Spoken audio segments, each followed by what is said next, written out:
So please give it up for Nelson T. Gomba Comba Jr. Yeah.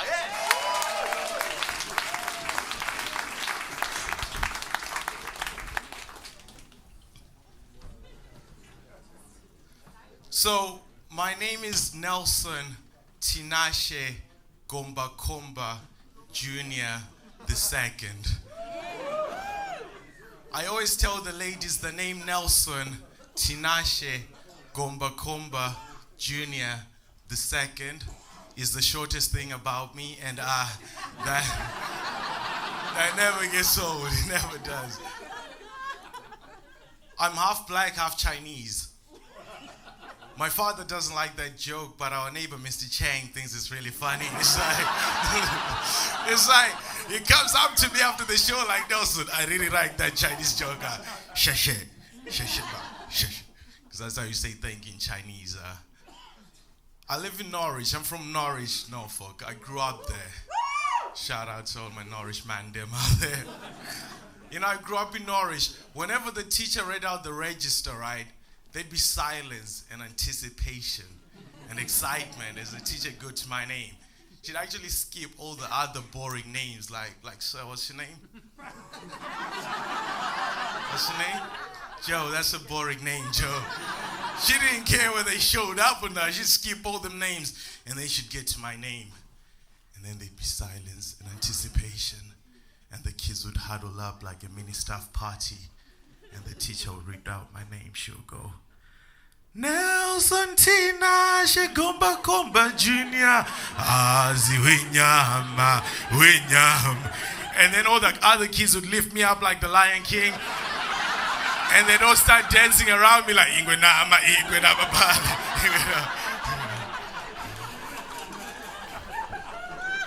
We never got any work done, which is why I'm doing this job right now.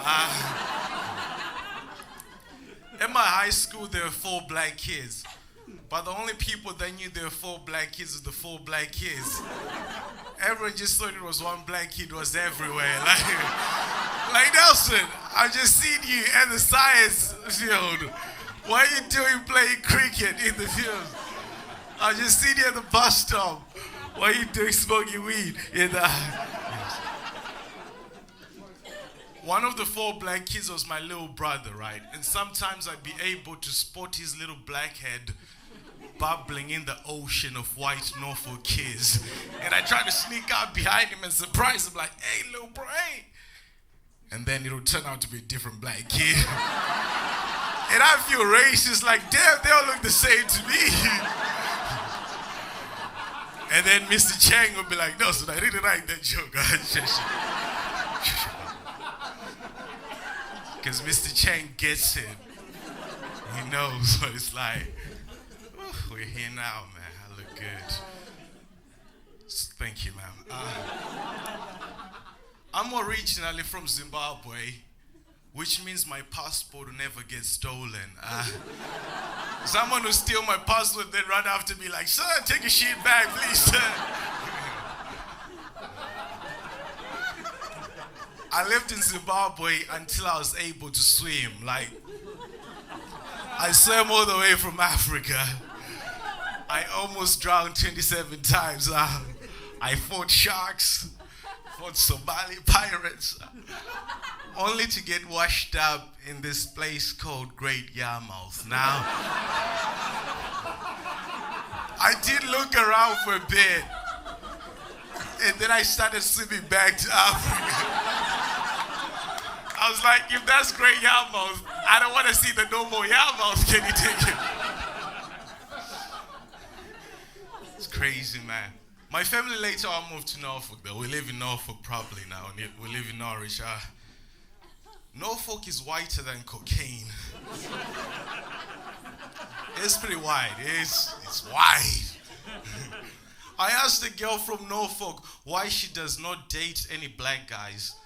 And she said it's because there aren't any in her family. Which is a fair point. Which is a tight argument. That's a tight argument right there. Yeah. Listen, in Norfolk, familytree.com is a dating website. It's crazy.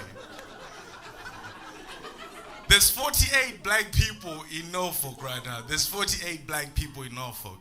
49 when I go back tonight. But there's 48 black people. There's so few black people where I'm from that every time I see one, I do the head nod. You know the head nod? There's no black people to do it to right now, but you know the head nod. Like, what's up, man? You good? I was in South London last week. I kept going like, Jesus Christ. Like, I'm going to need a new neck, Jesus. Sometimes you see a dark-skinned Asian person. Sometimes you see a dark-skinned Asian person, and you do the head nod because you confuse them for a black person. So you're like, hey, man, what's up? Then they reply with their own head nod, and you're like, okay, sorry, wrong person of color. Thank you, my Asian friends, for laughing at that. I appreciate that. Woo. That's good. I'll go home and say it tonight. Okay, it's crazy, man. I hate the phrase "people of color." Isn't that some bullshit? People of color, really? Color? Is that what they thought made us different? How about something cooler, something modern, something like people of speed? Think about it. It's the 100-meter Olympic final. Welcome to the 100-meter Olympic final. We have 8 people of speed. These are the fastest motherfuckers in the world. You won't catch them if you try. And at the end, there'll be one white guy going, hey, wait.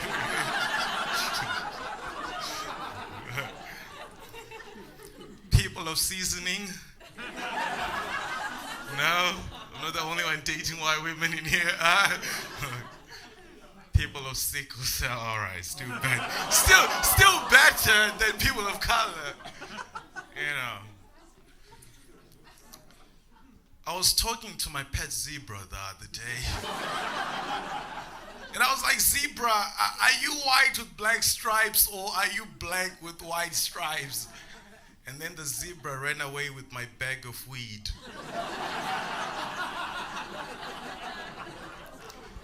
I didn't really write a punchline to that joke. I just thought you'd fill it in based on your own racial prejudice. Like you decide what race a zebra is. Nelson, must everything be about race? You know. I know, that's what you're wondering. Race is like the elephant in the room. Or better yet, race is like asking the elephant in the room to do stand-up comedy and not expecting the elephant to talk about how he's an elephant. And now the elephant is like, woo! Woo! Ladies, the trunk is the shortest thing about me. Like, what's the elephant meant to talk about? Still on animals. Do you guys ever watch Britain's Got Talent and feel like there must be dogs that watch this show and feel like they've wasted their whole lives? Like a dog could be watching Britain's Got Talent at home and the dog sees all the other dogs do tricks, and then the dog at home starts thinking, how does he do all those tricks? How does he chase the ball like that? And the dog at home starts having an existential crisis like, am I even a good boy? You know. It's always funny though, when someone brings their dog to Britain's Got Talent and the dog refuses to do tricks, and now the person's like, do tricks, do tricks, do tricks. And the dog is just sitting there talking to the judges like, I don't know what he's talking about. We never practiced this. I don't know any of this shit. I don't want to get up. If you've never experienced erectile dysfunction, then that's what it's like. It's like you've taken your dog to Britain's Got Talent, and now your dog is refusing to do tricks, and now your penis is just sitting there talking to the girl like, I don't know what he's talking about. We never practiced this. I don't know any of this shit. I want to get up. So sometimes you try to put it in regardless. What? I'm the only man in here. Okay. And then you end up feeling like North Korea because your missiles aren't reaching where you want. That's a political joke. It's a political joke. Thank you. Gotta tick all the boxes. Now, before I leave you, right, I just want to tell you this story, right? I have a little mixed race son, right? He's starting to make sense of the world. He's like 4 years old, starting to make sense of the world. He comes up to me the other day. He says, "Daddy, you're black and mom's white, so what does that make me?"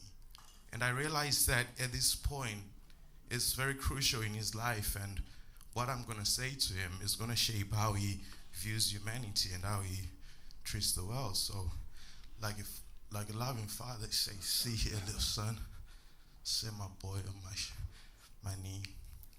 I looked at him and I said, "Son, you gotta pick a side, bro. You gotta pick a side." I didn't tell him to pick a side. I didn't. Not a bad father. I just sat him down and I said, "Son, you're half black, half Chinese." Now, he didn't really like that joke, but our neighbor, Mrs. Chang, thought it was really funny. She was like, all right, okay. Whew, this has been quite incredible. It's been lovely. My name's Nelson T. Gomba Jr., ladies and gentlemen. Peace and